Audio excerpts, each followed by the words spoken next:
The views and opinions expressed in the following program are those of the participants and do not necessarily reflect those of KSMQ Public Service Media Incorporated or its assigns.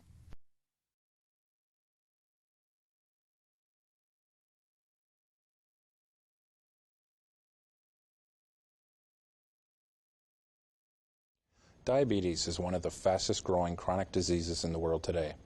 Tonight, we will discuss this disease that affects 23.6 million people, or almost 7.8% of the population in the United States. 5.7 million of these people are currently undiagnosed. I'm Sean Riley, and you're watching Health Connections.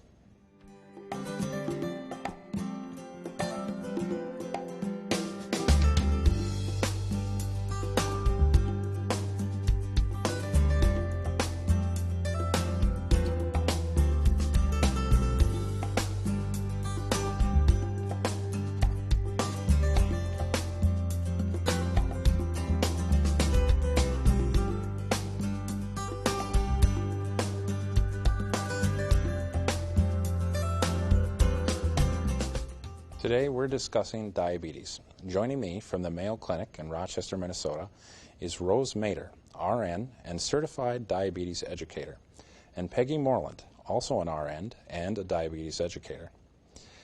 So Peggy, Rose, welcome to the show tonight. Thank you. Could you tell us first of all, maybe Rose, we'll start with you, what exactly is diabetes and how does it affect a person's body? Diabetes is where you have elevation of blood glucose or blood sugars in your body. Your pancreas is the organ responsible for making insulin. Insulin is a hormone that carries the blood sugar from the bloodstream into all the cells. Everybody needs insulin in order to survive. If the pancreas doesn't make enough insulin or it stops making insulin, the blood sugars go up. High blood sugars are very dangerous. They lead to a lot of complications and premature death. So treatment of diabetes is huge for the patient so they feel better and have a better healthier life. Now, Peggy, diabetes comes in multiple types. Could you kind of walk through? That's correct. Diabetes comes in there's prediabetes, which is not actually a diabetes diagnosis. It's elevated blood sugar. There's type 1 diabetes, where it's an autoimmune disorder where the body attacks itself in a sense, where it attacks the cells in the pancreas that produces insulin so that person stops making insulin. 5% of the population has type 1 diabetes. 5% of those diagnosed with diabetes have type 1. Type 2 is a progressive. Your body makes insulin still, but your body doesn't respond to it as well as it should, and therefore doesn't use the insulin properly, and your blood sugars go up. So type 2 diabetes is often called adult onset diabetes. Is it still true that it's only adults? No, unfortunately not. We're seeing more and more younger children, teenagers, young adults that are obese, inactive. They're in front of some. I've heard statistics that the average young person is in front of a technical device for 8 hours a day. So unfortunately, more of these people are obese, and we're seeing more and more type 2 diabetes in young people. So as you talk about that, do you think that is it simply the inactivity that is really the problem? If they were sitting in classroom for 40 hours a week versus sitting in front of electronics for 40 hours a week, or is there something else there? It's probably more of a lifestyle. Okay. As a world, we've become much heavier because we have sufficient food amounts to the point of being too much. So as a world, we're gaining weight, and we know that with the increased weight and decreased activity worldwide, diabetes is on the increase. And our technology has changed everything. Just not as much physical labor anymore, and not as much change. Not as much physical labor as our grandparents. Is there a recommended amount of exercise that might help keep someone from getting to that point of getting to pre-diabetes or into type 2? Or Generally, we recommend 150 minutes of activity a week, physical activity. Okay. And that's kind of a minimum. Some studies are showing 60 minutes 5 days a week, but you can't start out there. Yeah. And if you're going for 30 or 60 minutes, it would count if you would break it down into small portions. If you did 5 or 10 minutes in the morning, 5 or 10 minutes in the afternoon, and 5 or 10 minutes in the evening, you have 30 minutes of activity. And it can be things like parking further away from the store, walking in the big box stores because it's safe, air-conditioned or warm in Minnesota. Or just taking the stairs instead of the elevator. So it's a lot of the little things that you do so that you increase your activity. You know, Americans, Minnesotans love our cars. We have drive-ins at the bank, the fast food, almost everything you can drive through. Yeah. So, let's take a person like myself. I am a tidgeon overweight, and a little too much insulation keeps me warm in the winter. But and my count, quote unquote, is 127, which puts me right on that pre-diabetic verge. Actually, normal fasting blood sugars are 70 to 100. Blood sugars between 100 and 127 are pre-diabetes. Once you hit 2 blood sugars of 127 or more, you would actually be diagnosed with type 2 diabetes. But I think we really wanted to talk about some pre-diabetes because the earlier the intervention, the studies have shown that we can delay type 2 diabetes up to 8 or 10 years. Really? And some of the things that we do are a healthier diet, the increased activity, and losing 5 to 7% of your current body weight. And that's huge. There isn't a lot of diseases that with healthy lifestyle you can have such great results. So, again, just use myself as the example, kind of a full disclosure thing. But so I weigh about 250 pounds, and if I drop myself to, say, 225, that 5-10% you're talking about, is that going to make that much of a difference for me? It will improve your blood glucose control considerably. Okay. Your pancreas may be able to keep up with you. In type 2 diabetes, it's a progressive disease where the pancreas may make less and less insulin as the years go by. Fat cells are resistant to insulin, so the heavier you are, the more insulin that pancreas has to produce. So by losing some of those fat cells, your pancreas that's having trouble may keep up longer. With exercise or activity, a lot of people don't like the word exercise, so if you replace that with activity, you might be more successful. Activity actually increases insulin sensitivity. It helps you to lose weight, to lower your blood pressure, lower your blood sugars, so you should just be healthier. But there are people with normal weight and normal activity that do have type 2 diabetes, and they often feel like they're a failure, and we tell them that they are not. It's just diabetes is progressive. Sometimes there is a genetic component, and that's just the nature of the disease.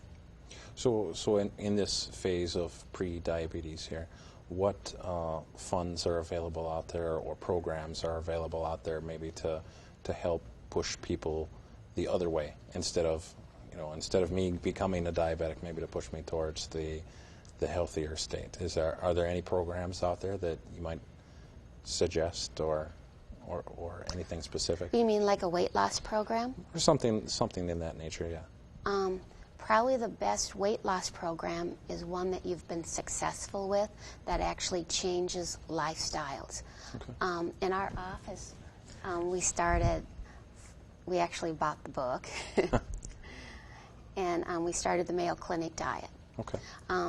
Because we're always telling our patients, lose weight, and we looked around and all of us needed to lose some weight. So that one wasn't so much of a diet. You didn't have to buy special foods. You didn't have to go out and buy things or spend money. But it really made you look at your diet, portion control, doing a food diary, starting 5 good habits, dropping 5 bad habits, just being responsible to yourself. Okay. And having other people in the office join Helps a me lot. has been huge There's been 40 pounds total weight loss so far this year. Great. this year. Yeah. Well, actually, that goes to something I was just thinking was as you talk about that community being able to kind of help you. One of the things I've explored myself is through social media, through a site called diabetesmind.com, and it's really just people who have type 1, type 2 diabetes who are talking about their experiences. Does that seem like something that's really beneficial for the patients? Building that community around themselves? Very beneficial, especially young people when they're diagnosed with diabetes. They feel like they have issues anyway, but with diabetes they feel like there's a stigma on them now that they failed or they're defective, or some are very depressed. So when you say that, the stigma, that brings up another good point too. A lot of people who don't have diabetes and don't have people who they're exposed to, diabetes has become so common that it's like, hey, I'm going to go to, I've got a cold today, I've got the flu, I've got diabetes. And you've got a lot of people who are kind of changing their perspective that it's not really even a disease anymore, that it's just another thing to get over, quote unquote. Could you kind of talk to what a diabetic goes through in their day-to-day life that really points out that, yes, this is a very serious, real disease? And maybe, Peggy, if you could start there. Sure. I think we see that people react in several ways to a new diagnosis of diabetes. Some are angry, can't understand why it happened to them. Others are depressed, and others are in denial. They feel good. That's the problem with diabetes, I tell them. You feel good. Unfortunately, you feel good until your body comes to a point where your kidneys start to fail, you start to lose your eyesight, you have a stroke, or you develop high blood pressure. And I think on a blog, a mother mentioned her son was very depressed. What could she do? I think support groups are wonderful ways for them to connect with other people. They don't feel alone, or Okay. they can. How about anything here in this area around southern Minnesota? And granted, we have Mayo Clinic, but is there something specific to diabetes that you're aware of, groups-wise, support groups? The American Diabetes Support Group in Rochester was just recently disbanded because people are going to more internet support groups. They're going to family. There is an active juvenile diabetes foundation group, and I know they've organized a walk. I don't know if they have meetings. Okay. But some of the patients with diabetes are also having group visits at the clinic instead of just that meet up. They meet with a group of patients that have type 2 diabetes, and they meet with one of the nurse practitioners and a diabetes educator as well as the dietitian, and we've gotten some really positive feedback there. There's group classes that take place at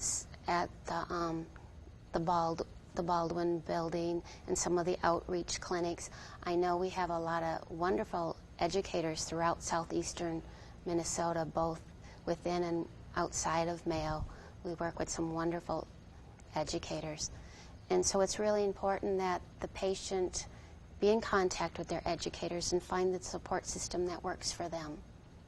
And then just for anybody who's watching who might not know where the Baldwin building is, downtown. Oh, I'm sorry. 2nd Street, Rochester, on the right corner of 2nd Street and something that I forget. Right, yeah, part of Mayo Clinic. It's part of the Mayo Clinic. Yeah, right downtown Rochester. So, okay. So talk to us about some of the tools of the trade and somewhat. I mean, you've got people who have diabetes. In the old days, it was needles and checking their insulin daily and hourly sometimes or whatever, and sticking the fingers. And is that still what people are putting up with? In the old days, they tested the best that they could do to test their blood sugar. It was actually a urine dipstick for urine spillover. And the average blood sugar before it spills over into the urine is 180. So the best they could do is manage to be below 180 as far as the blood sugar. The modern meters, that's still very relevant today. It's even more so. We really stress frequent monitoring just to see where you're at. If your treatment starts to fail, then you need to contact your doctor. And So at what point would somebody go from being treated by diet and exercise to being treated with whatever pharmaceuticals that are necessary? That will depend on the physician, but if you're looking for a number, it could be anywhere from 120 to 140. Okay. So if they cannot keep their blood sugars below the 120 on diet and activity, then we will usually start an oral agent of some kind. And because of the progressive nature of type 2, they may have an additional oral agent added on. There's some injectable medications we can try. Eventually, most type 2s will end up on insulin about 8 to 10 years after the diagnosis. And it isn't that they failed. As Peggy says, the pancreas just isn't producing enough insulin. The liver is releasing more sugar into the bloodstream. So it's a combination of things.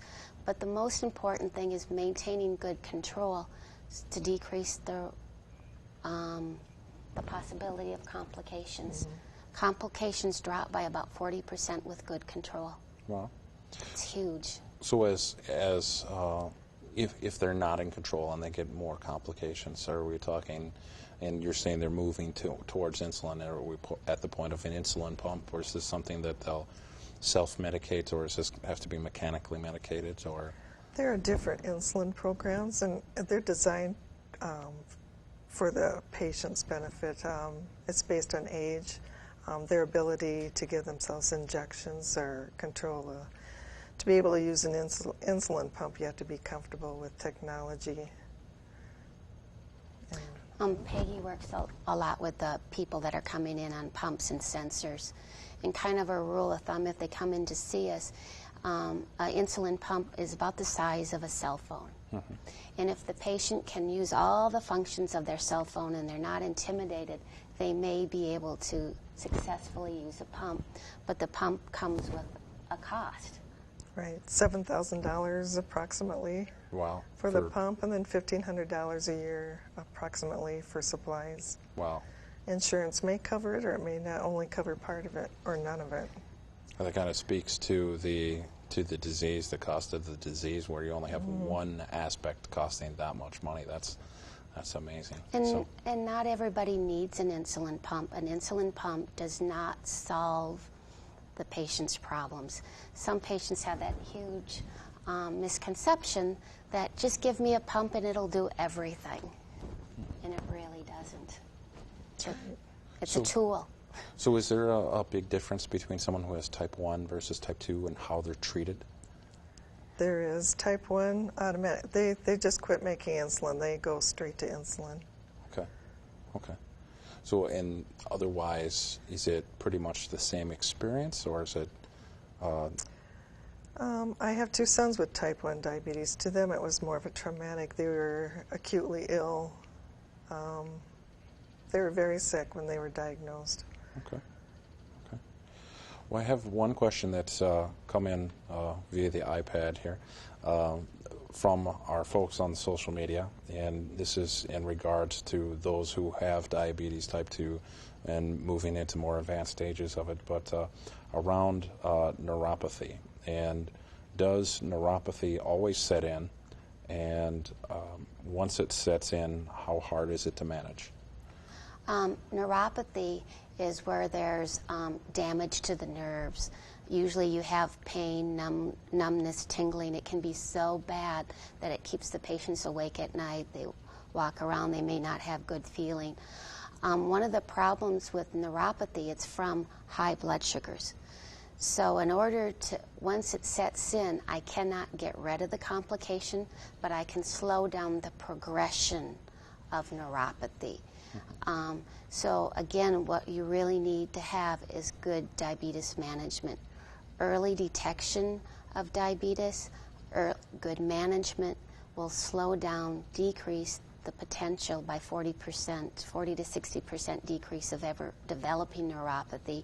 If you already have it, the best thing you can do is tighten up that control to preserve the nerve functions. Okay. So if we go back to pre-diabetes, now if someone's in a pre-diabetic condition, so they take myself where I'm really close. I've only had one score at 127, not two. So, what are the odds of someone being able to move to that healthier side? Does it tend to be once you're in pre-diabetic, you're going to be diabetic and you need to start planning that way? Or can you really take control at that point and really move yourself the other way? And what? You can take control. I would recommend that you monitor your blood sugar daily or 3 times a week. I think you'll find that if you start walking and you start eating healthy diet, your numbers will start going down. The longer you can keep up the activity and the healthy lifestyle, the better your chances are of preventing or delaying type 2. The healthy diet thing actually brings up kind of a question for me. We hear every diet thing craze of everything. You've got from Atkins to one side to eat all, alligator on another. I mean, you've got just these crazy things that go from diet. It is difficult for people nowadays to say what is and isn't healthy. And pretty much the only thing I ever hear is fruits and vegetables, and then on the other hand, I'll be told, but don't eat too much potato and, et cetera. What kind of diets would you recommend for a diabetic? There really isn't a diabetic diet. Okay. It's your basic 4 food groups. Everything's in moderation. It's a myth that a diabetic can't have a dessert or a sweet, but you have to take those calories or carbohydrates into account. Mm-hmm. You can't have your whole diet plus the desserts. Yeah. And as a society, we've supersized everything. So it's really important to go back to the basics. I'd highly recommend that everybody see a dietitian, but it's your basic 4. It can have all your ethnic foods in it. There really isn't anything that cannot be fit in on a diabetic healthy diet. It's a balanced diet. Okay. I think if you journal everything that you put in your mouth and count the calories, you'll be amazed at how much we actually do consume in a day. Rose and I have started this, and I was just surprised. Some things that I thought were healthy, I couldn't believe they had that many carbohydrates or calories in them. And I've actually found, instead of doing the old-fashioned way of trying to count the calories, I go to a website. It's a free website. Sure. And I journal my food, and it will add up my calories, my carbohydrates, proteins, and fats, and kind of put it on a graph. So it's very easy. I think that's one of the biggest things about the internet nowadays, is that there is so much empowerment-capable tools out there that can really push that. Are there a couple things like that, a site that can manage it, that maybe you'd recommend, that you'd definitely say out there? A couple of really interesting ones I've seen will give me the calorie count of every fast food joint in America. And so before I go to make my decision between Subway and Arby's, I know what I'm going to eat before I go there. I mean, are there sites that are maybe like that you would recommend? There's quite a few sites out there. There's Calorie King is a wonderful site for doing that. You can actually Google almost any of the restaurants, and most of them will have their menus out there for you. Spark People will do a food diary for you. They'll do activity, weight. There's just a number There's a ton. If you have an iPhone, you can look at the apps. There's loseit.com. Weight Watchers is even... Weight Watchers has a website. Find one that fits you, that will work for you. Okay. So it seems prevention is the number one thing that we need to really worry about. One of the things just this morning, and probably don't know because it happened just this morning, but a county in California made a new law stating that they couldn't give away toys with Happy Meals at any fast food or with any sort of meal at fast food places. Unless they were truthfully healthy. Unless they were truthfully healthy, yes. Do you think going at the children is the best way for prevention, to start this message with the youngest among us, or should we be waiting until people are in their teens and tweens to really I try think to you should deliver educate their parents Okay. to get their kids involved in sports or activities that they enjoy, get them outside, turn off the TV, turn off the video games. That would be a start, I think, aiming at the parents. But early intervention before somebody gets heavy. I mean, by the time you're a teenager and you're heavy, it's an uphill battle to get the weight off. You know, you don't feel good about yourself. You're not as active. You're having more peer problems. So, I mean, we need to educate the nation. We have to be responsible for what we eat. We need to teach healthy lifestyles to our children. You think it's valuable to add that to the schools' messages as well? Definitely in their health classes.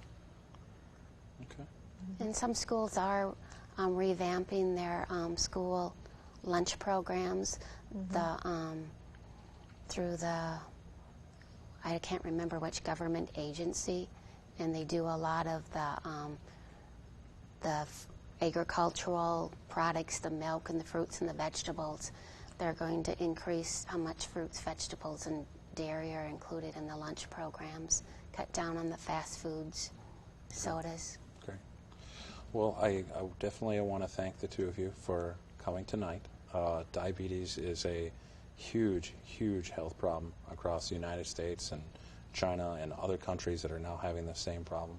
I definitely thank you for what you guys do every day and trying to help people learn about this disease, and people like me who before maybe we get to that point.